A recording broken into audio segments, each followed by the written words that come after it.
Magandang umaga. Dito na naman tayo sa isa namang massive na kalokohan na kasinungalingan.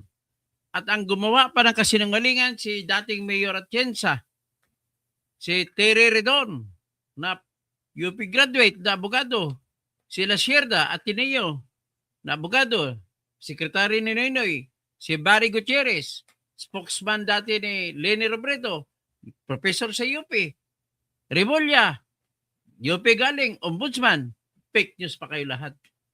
Galit na galit kayo kay Libeste. Ang nakikita ko rito ay alam ko po na may galit ito hindi naman galit, kundi binabantayan ni Enrique Razon, ito si Libeste. Bakit po? Kasi si Libeste sa kanyang sinabi ay gusto niya mangyari na ang kanyang mga serbisyo sa tinatawag na solar ay dapat magmura siya magbibigay ng kuryente.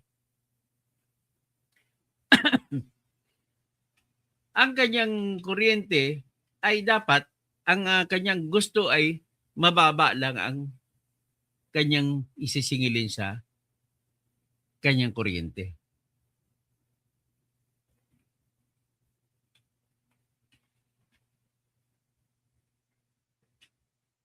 Tapos, pagbababa, galit daw sa kanya yung pinaka-big boss ng sindikato ng renewable energy. At ang hindi niya binanggit ang pangalan, pero nasi-sense ko po na yung tao ngayon ay walang iba kundi si Enrique Razon. Ngayon, gusto ko makita yung interview niya doon ang interview ni Cara David sa kanya. Ni Karina.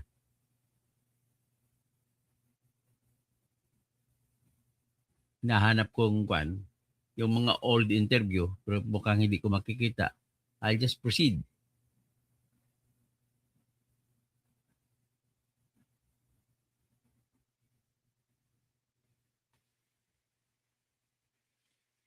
Ito naman kay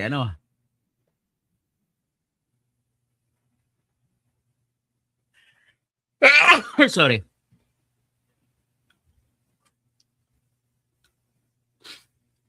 I'm sorry. Naubo ako Anyway, ganito po yon. Lahat po sila nag-aakusa na yung kinuha ni Libeste na prangkisa sa ilalim ng Republic Act 11357 ay binenta daw niya sa Meralco. Yun ang ating itatakel ngayon.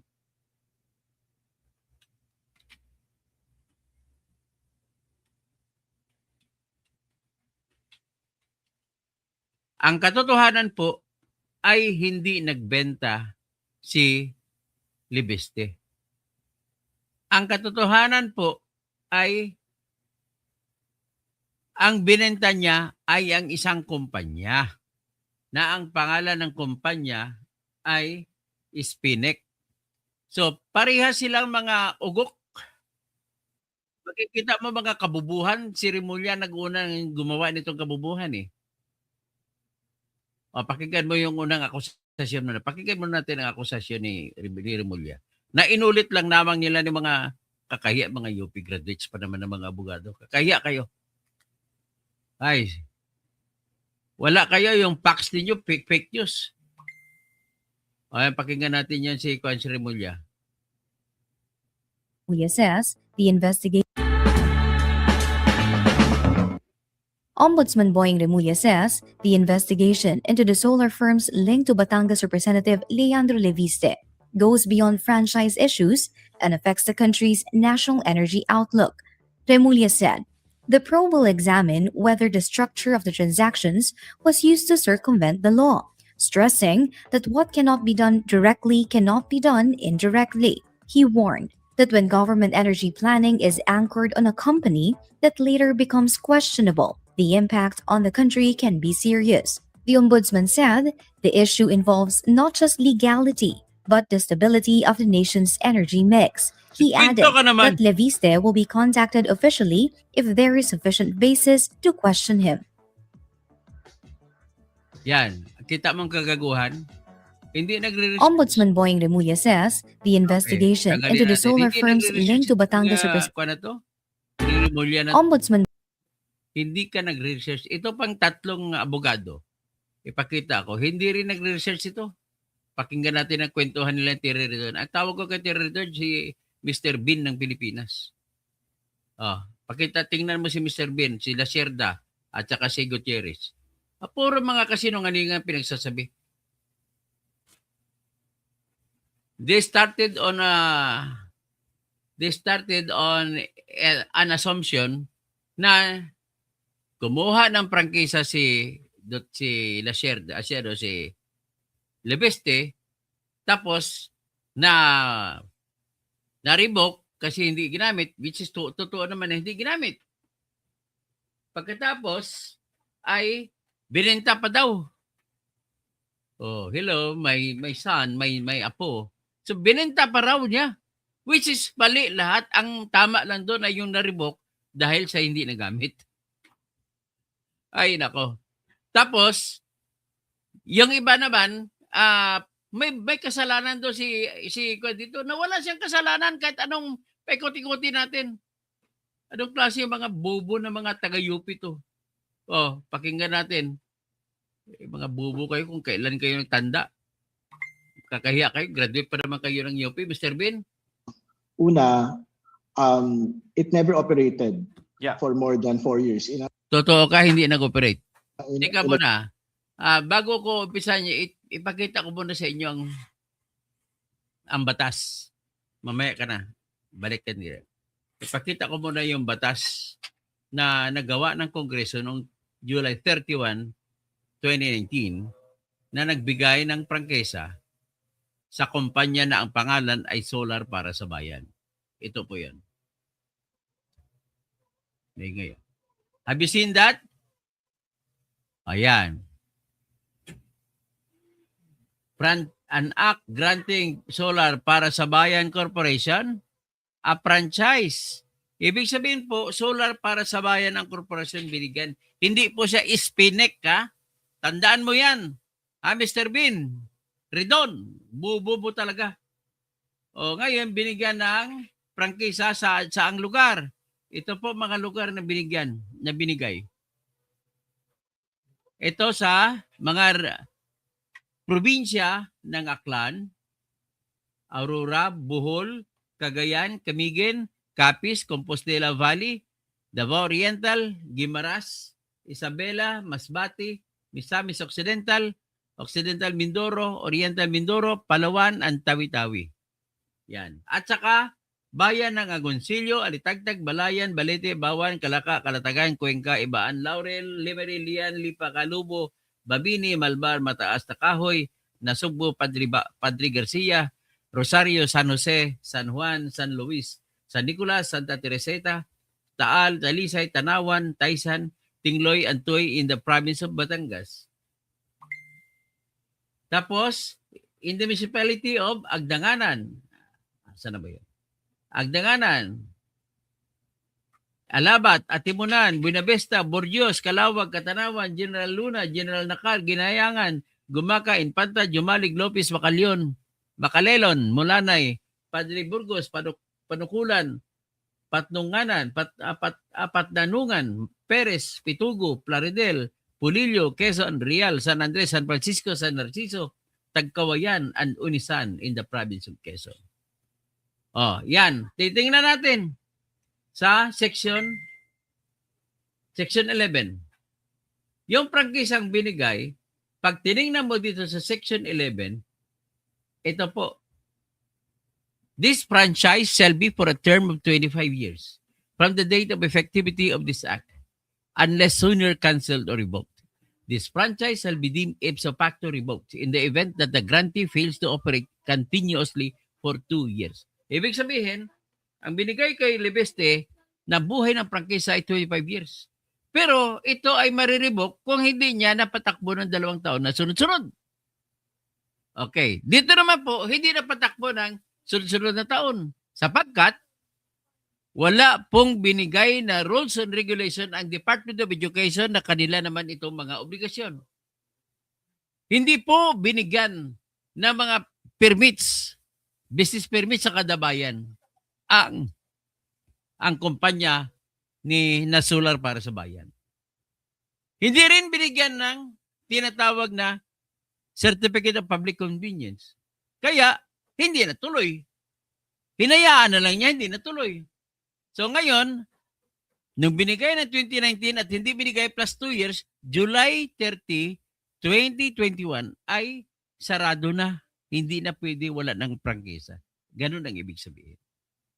So kasalanan ba ni ano yun? Kasalanan ba ni Libiste kung hindi siya binigyan ng business permits? Kasalanan ba ni Libiste kung hindi ginawa ng Department of Justice at Department of Energy ang kanilang trabaho na magpalabas ng tinatawag na rules and regulation para sundan ng papatakbo ng kumpanya?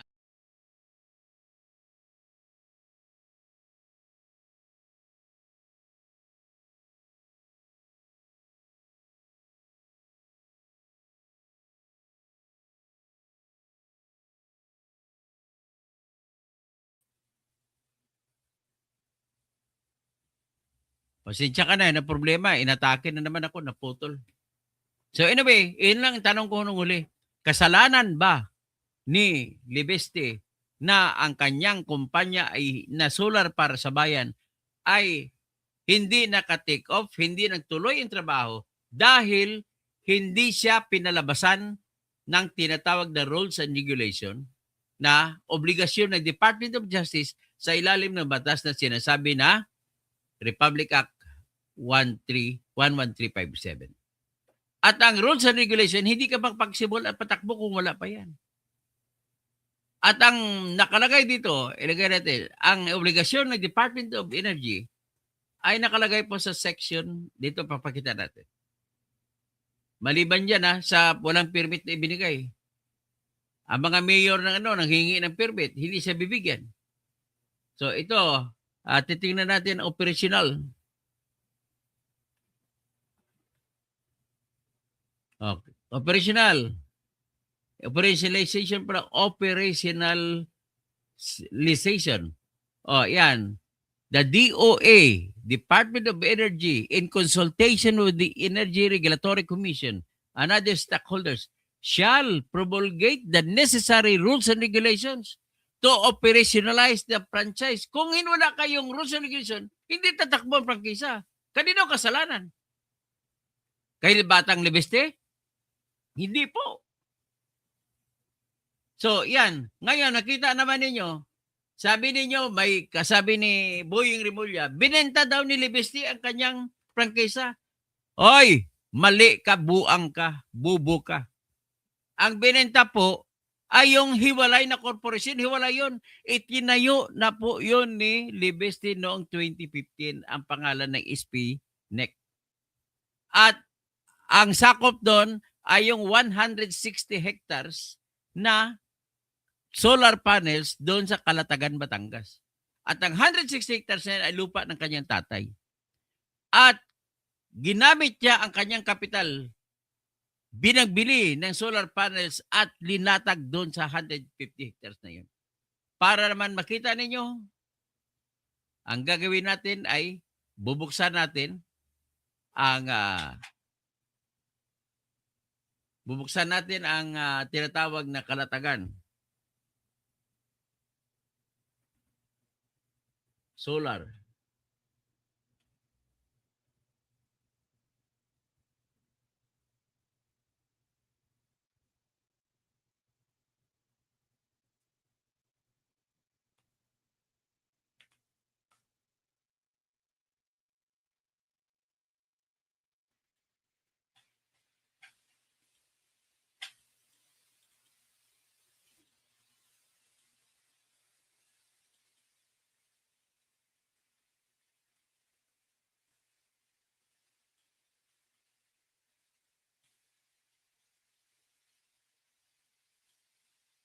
Ito, ipakita na natin ang solar power plant. Pero bago ko ipakita ang solar power plant, ipakita ko muna sa inyo itong pagbebenta daw. Bawal, sa nakalagay dito sa Section 18, bawal na ibenta ni Libeste ang kanyang solar power plant, solar para sa bayan. Ang tanong, binenta ba? Ang sagot, hanggat hindi pa na-revoke, hindi niya binenta. Na-revoke po ito 2021. At binenta na lang niya noong 2024. So wala siyang paglabag.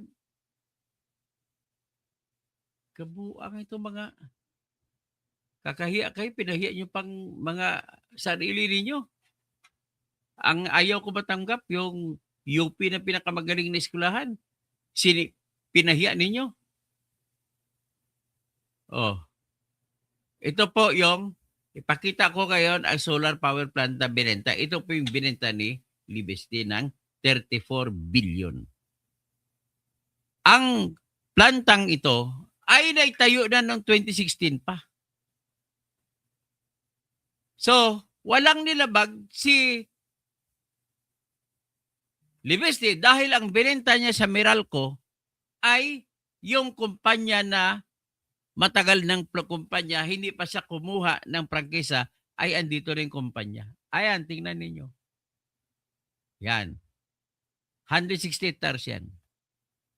Kita nyo? 160 hectares yung kumpanyang yan.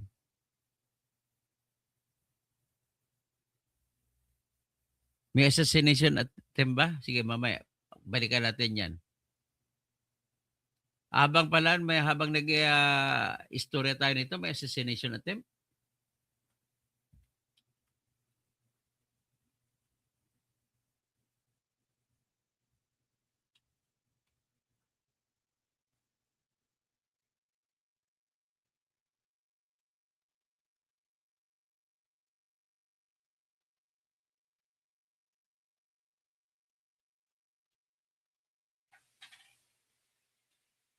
Wala naman ata balita.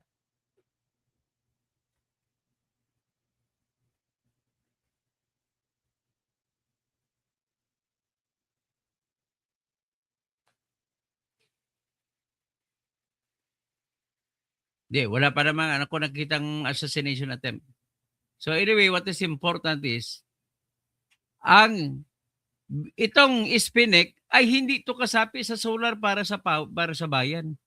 Ang binenta niya itong Spinek, iba ito. 160 hectares po ito na tinayo niya at nilatagan niya ang dami. Linatagan niya ng mga solar panels. Ngayon kung makita niyo sa street view, buksan natin. So, yan po ang solar panels. Itong bukasan. So, yan po solar panels niya. Itong sa Calatagan, Batangas. So, in other words, mga tarantado kayo, Teriridon, Ibarra, Gutierrez, at saka si Lacerda, at saka si Atienza, at saka si Remulla, kung hindi kayo nag-check ng inyong facts eh. Pakinggan mo si Atienza kung magsalita, akala mo tama. Pakinggan mo na natin ito si Ridon. Si Ridon kasi ang itsura niya parang si Mr. Bean. Ay, nako. Sayang ka Ridon. Ginagawa mo. Pero ito, kwanto siya?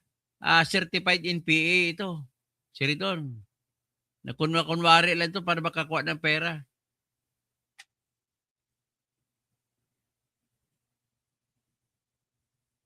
Ito. Pakinggan natin ito mga bupols na mga UP lawyers. Admit naman ni Congressman Libiste yan. Mayroong provision doon if you haven't operated continuously for more than 2 years, ipso facto revoke ka na. Ngayon, tanong ko sa iyo, kailan na-revoke? Sige. Tapos pangalawa, if you transferred controlling interest without getting congressional approval, ipso facto revoke ka na. Ay, mali! Bubo ka talaga! Wala pong batas na ganun. Balik tayo dun sa batas. Basahin natin ang batas. Kabubo.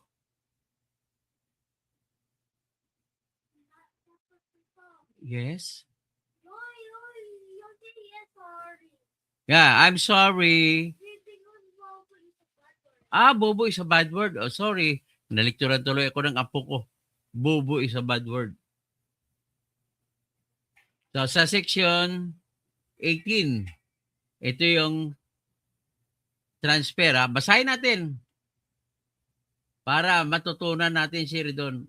Section 18, sale, lease, transfer, grant of use of proc, or assignment of franchise. The grantee na si Libiste shall not sell, bawal magbenta, magpaupa, bawat maglipat, bawal magpapayag na gagamitin ng iba ang prangkisa na acquired galing ito sa kwan na ito, sa batas na ito. So, yan ang pagbabawal. So, ngayon, ang pagbabawal ay ang pagbabawal kung walang consent of prior approval ng Congress. Yan nakalagay. Bawal kung wala. Kung makahingi ka ng approval, pwede. Next is, after such approval, kung aprubahan, Congress shall be informed within 60 days after the completion of any sale. Kung pag na-aproba na, saka pa lang magbentahan. At iinformahan ang Kongreso na nagbentahan na nga. Tapos, ito naman, failure to report of such change ownership kung mag-fail. Kung mag-fail sa report sa change of ownership, shall render the franchise ipso facto revoke kung buhay pa siya. Binenta niya 2024 na. Hindi na magmamatter yung ipso facto revoke mo kung binenta. Bubo talaga itong abogado na to. Napagalitan talaga ako ng apo ko. Yeah, I will not say anymore the bad word, Bobo. Yes, I will not say it again. Okay. Lagot ako sa iyo pag na-hear mo again. O sige. Ang apo ko talaga, pinagalitan ako sa pagsalita. So anyway, yan lang po ang klaro na kabubuhan nila. Bakit nila inaatake si Libeste? Isa lang po ang nakita kong dahilan. Na sila na mga congressmen ay inutusan ni Enrique Razon. Na, kung baga nakikita mo, dalawa na ang bata ang kalaban ni Enrique Razon, si Kiko Barsaga at saka si Libeste. Ano naman ang kinagalit ni Enrique Razon kay Libeste? Ito po, si Enrique Razon po ang pinakamalaki na businessman sa tinatag na renewable energy. Siya po ang presidente ng Philippine Infrastructure Corporation na maraming stake sa non-renewables. Ang hawak niya mga geothermal, yung hydropower, meron pa siya mga coal, yan ang hawak ni Enrique Razon. Ngayon, ang interest ni Enrique Razon, kailangan maibenta niya sa mga Pilipino na mahal ang per kilowatt hour. Ang gusto naman ni Libeste, kailangan ibenta ng mura. Kasi nga, wala naman siyang gasto sa gasolina. So kung mabawi labang niya ang kapital niya sa solar panels, pwede niyang ibenta yung kahit 2 piso per kilowatt hour.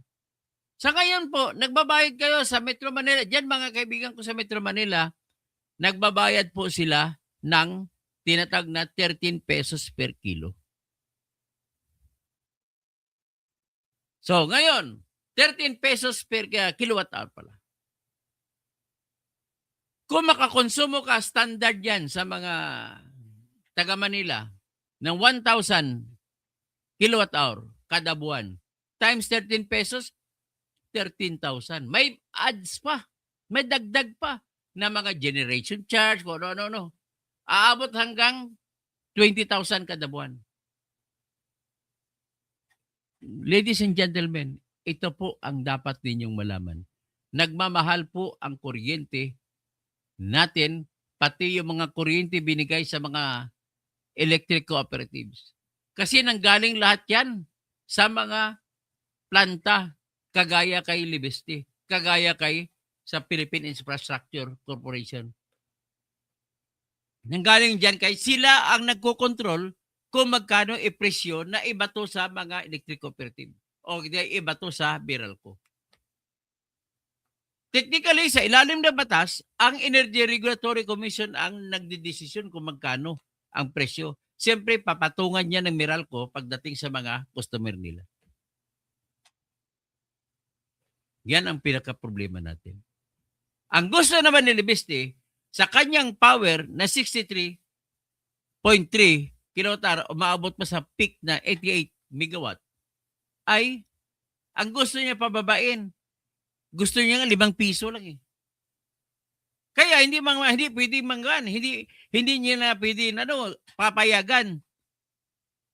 Kasi pag pinayagan nila, masisira negosyo nila sa paniningil. Kaya dito niya nakita ang monopolya sa kuryente. Mas sobra pa sa flood control ang mga anomalya na pagnanakaw ni Enrique Razon.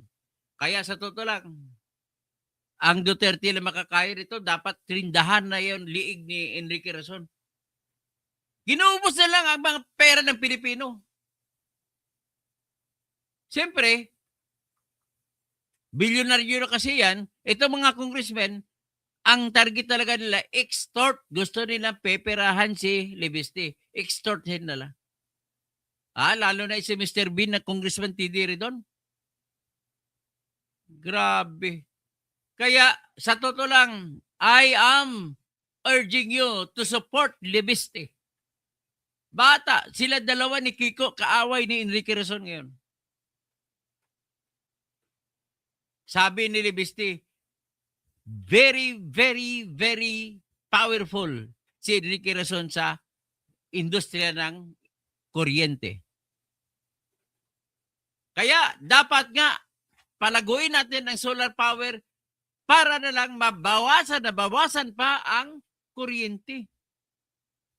Ngayon, wala po siyang kasalanan. Ulitin ko lang, sa prangkisa na kinuha niya para sa kanyang korporasyon na solar para sa bayan, ay wala siyang kasalanan doon. Binigay nga sa kanya, hindi naman para i-operate niya, patakbuhin, nakabili na siya, nakabili na siya ng mga gamit.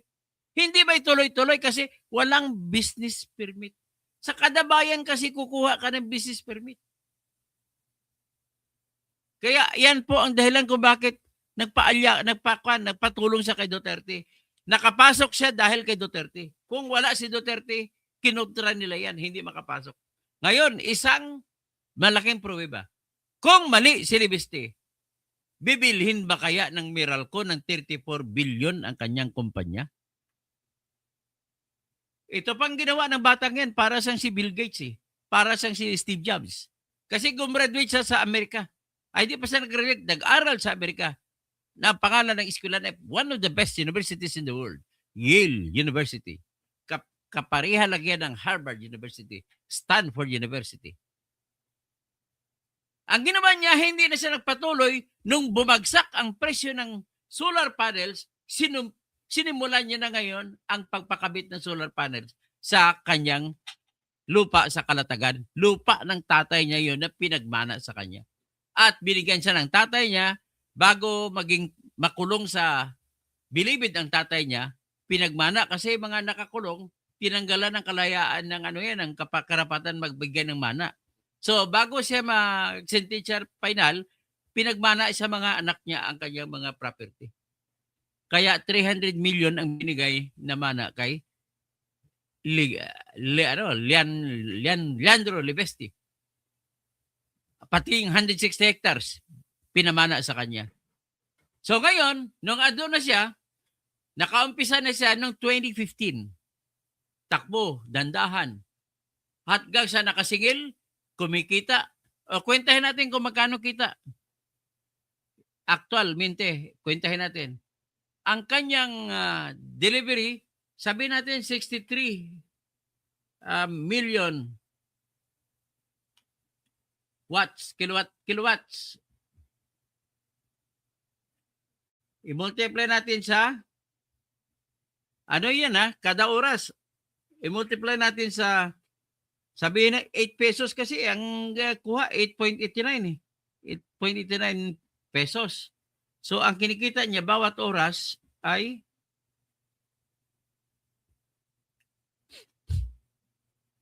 ayan, ang kinikita niya 560 million. 560 million po kinikita niya kada oras. 8 times 24 mo yan.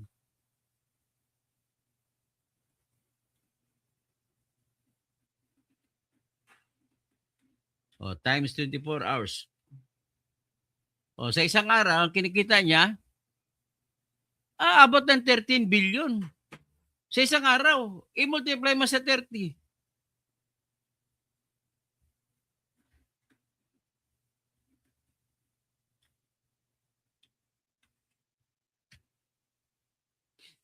So, kinikita niya kada buwan ay 403 billion. Hindi niya na kailangan mag-flood control. Pero yung kita niya ito, mas marami ito binabayad sa mga tao na nagbabantay, na nag-operate. Kailangan kasi baka tapunan, papasok ang kalabaw, gigibain ang solar panels. Kaya sa 106 hectares, marami siyang taong kinuha para tagabantay. So, tumakbo ng 10 years, 2016, tumakbo ng 2025, binili ng Meralco. Ang ginawa niya, pagkatapos na may patayo 2016, sumali siya sa tinatawag na Philippine Stock Exchange, ang tinatawag na initial public offering. So nagiging listed siya sa Philippine Stock Exchange. At doon maraming bumili ng shares niya. Dahil maraming bumili, nakakuha na naman siya ng kapital. Ang kapital naman na nakuha niya, binili niya ng maraming lupa, ilang daang hektarya, dito sa Peñaranda, Nueva Ecija. At nung paumpisa niya na, kasi ang wisdom niya, kung hindi siya tumakbo pagka congressman, ang gusto niya mangyari sa Peñaranda, magpapatayo siya ng pinakamalaking solar farm sa buong Asia. Ngayon, bago mag-umpisa yung construction, hanggang ngayon ay umpisan pa lang, binili siya ng Meralco. Binayaran siya ng Meralco na 34 billion ang shares niya. May natira pa siyang 13 billion. Ganon siya kagaling na bata. At hindi siya nagnanakaw kahit piso. Ang nagnanakaw diyan si Remulla, si Terry Renon, o si Barry Gutierrez, si Lacerda, si Atienza. Mga loko-loko talaga, no? O si Terry Renon, pakinggan natin sandali. Hindi na lang si Atienza lang pakinggan natin. Nang ko sa mukha ni Terry Renon, parang mukha ng ni Mr. Bean. So I'll just say, kasi magagalit ang aking apo, I'll just call them as people who have nothing between their ears and who have nothing between their legs. Mga tao na walang laman ng utak. Mga tao na walang bayag. Pasensya na kayo. Puro lang mga pagkakitaan ang iniisip ninyo. Sariling pagkakitaan. Ito naman, tingnan. Hello guys. Ng Terra Solar Philippines. Hapon po. Okay. Mayor Magandang Atienza. hapon sa inyo. Atienza, pakinggan natin. Excited akong makausap uli kayo sa radyo. Sayang, sana naka-zoom pala kayo para makita namin kung ano yung suot ninyo So, ngayon. Ganun pa rin ba, Mayor? Ganun pa rin. Oo. Gustong-gusto nang kantahin ni Sandro yung Meron tayong theme boses song. Oo. O yan. Yes, sir. Kanina may nabanggit kayo na nagka-agree kayo doon sa investigasyon ng ombudsman doon sa solar firm ni Congressman Leandro Leviste. Pwede niyo pong ikwento sa amin bakit kayo nag-agree na dapat nga itong maimbestigahan? Dapat lang sapagkat hindi niya tinutupad ang komisyones doon sa kanyang national franchise. Okay, dito naman, pictures naman si Atienza. Bakit ka magsalita niyan, Mayor, na hindi niya tinutupad? Kung inalam mo nga sana, hindi ka naging fake news. Ang nangyari po ay yung Department of Energy na siyang may obligasyon gumawa ng rules and regulation ay hindi na ginawa trabaho nila. At yan baguhin mo yung salita mo, kakahiya ka. Ay, kakahiya ka talaga. nilakad Oh. nung panahon ko. I was Deputy Speaker then. Mga salita mo. Nakakahiya ka talaga. Tagalin ko lang, at least pinakita ko na sa inyo ang mga katsinungalingan ng mga taong yan. Ito pang isa, seremolya. Tingnan. Nakita niyo yung seremolya. Nakita niyo si Terry Ridon na Mr. Bean. Puro mga kabubuhan at mga kasinungalingan mga pinagsasabi. So hanggang diyan lang tayo. Magandang umaga po sa inyo, bayan. Shanice, kailan naman naging mali ang opinion normal na ibebenta? He's a businessman. Correct. Grabe kamahal ang bill ko sa kuryente. Sabi ni Arlie, umabot ng 7K. Wala pa aircon. Nako. Tapos Roy Mundo, Ribucas, at tagilid ang dalawang bata natin, si Miao Miao at si Libeste. O kaaway na si Enrique Razon. Sa Miss Daisy, mainstream media. Yan ang mainstream media kumakampi sa kanya. Binabanatan siya ng mainstream media. Apolonio Juanico, Kalbo, ikaw, sinungaling. Ganon ba?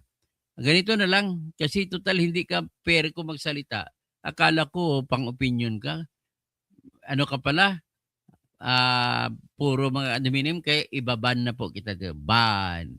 Yan, ban ka na. Selmi Tariman, nay po, stay. Healthy po, Attorney Kausing. Ang gusto ko, pwede kayong kumontra, wala akong problema. Huwag lang ko tawagin kalbo na kung ano-ano. Okay, sa kay kay Ricky de Guzman, God bless you, sir. Kay Ben Marwerte, siyempre bibilhin niya ng Meralco na Hispanic kasi siyempre ang ganda ng business. Hindi naman bibilhin ng Meralco kundi maganda pagpatakbo. Sa Press World, tumigil-tigil ka na, hindi kami stupido. Sino pinapatigil niyo po? Ako ba? Kung ako, out na kita. Ban ka na po. Yan. Ban ka na. Perni Pintor, Pinto Senior na walang junior. Paul Bautista, salute yun sa sumusuporta sa mga kalyado ng Pangulong Duterte. Tama lang po sila, kaya sinusuportahan ko sila. Good AM po, watching from Japan, Delia Hazumi. Oy, konbanwa. Ano ba ngayon umaga? Konnichiwa. Bakit binenta ni Kong Libiste ang Hispanic sa Meralco kung gusto pababain ang presyo? Kasi Ben Marwerte, dapat mo malaman, congressman ka na, bawal sa iyo magkaroon ng negosyo. Kaya bitawan mo. Kaya binenta, napilitan siya magbenta. Okay? So, kadutae, Sir Toto, ang galing mo talaga. Hindi po kwento yan. Kaya gumawa ka ng ganong kasinungalingan, ibaban na po kita. Yan, ban. Marami na kayo na ban ko Paul Bautista, OFW, Salot, Kong Luveste, Socorro, Loseño, Ben Marwerte, Bergie Piquero, gusto nila makapagpera kay Libeste, sabi ni Atty. Libayan. O yun nga, totoo nga rin yun. So Galaxy, good morning po, sir. Tapos Berlans, forever. Kinakalaban kasi nila ang nagsasabi ng totoo dahil kasabot sila ng mga anomalya sa gobyerno. Ang media nagbabalita, bayaran din, leader, kawatan, followers, kawatan din. Wilbert Miralles, assassination attempt failed kay Kong Libeste. Ganun ba? Meron ba? Hindi ko pa nabalitaan. Gotenko, salamat po sa iyong palipad. Magpalipad naman kayo kung marami kayong pera. Ara Sausa, good morning. Tony Kausing, protect and guide you always. Injula ko na, like. Okay? So at least nalaman niyo ang totoong kwento si Cecil Caballos kay sir. Tama. Salamat sir. Asa ka na nga? Abroad ka ba ngayon? Too long time ago that I last saw you. Si Risa Rimonde, nagtanaw gikan diri sa Calapan, Oriental, Mindoro. John Gueco, good afternoon from Sydney, Australia. Jerry Diazes, kung hindi niya gusto ang mga sinasabi ni Doc ay huwag kayo makinig. Okay, kung ayaw niyo, huwag kayo makinig. Luis Alonalon, nakita butas ng karayom, butas ng palakol, hindi nakita. So ngayon, siguro pakita ko sa inyo po sa bilang regalo sa Paluan ba yun? Mindoro Oriental, na buo na po ni Libeste ang kanyang solar panel. Yung solar panel na yun po ay hindi niya na patakbo ng matudo. Actually, yun ang ginawa niyang model nung mag-apply siya ng ng prangkisa. In Mindoro.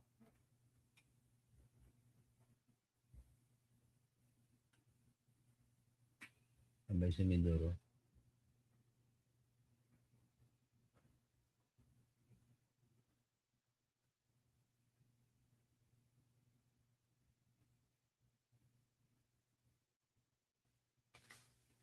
Ayun, Paluan. Ito po yung solar panel sa Mindoro. Nag-operate po yan ngayon, pero mura lang ang singil ni. Napilitan yan, magpresyo na mataas, na umabot sa 10 piso per kilowatt hour. Ito, pakita ko sa inyo. Si Leandro Libestre, napilitan magpresyo ng 10 pesos per kilowatt hour. Kasi nga, awayin siya ni Enrique Razon. Masisira kasi ang industriya ng kuryente kapag bumaba siya ng presyo. Ito po yung solar panel diyan sa Mindoro. Yan sa Paluan yan. Yan, sa Paluan ito. Anong street ito? Paluan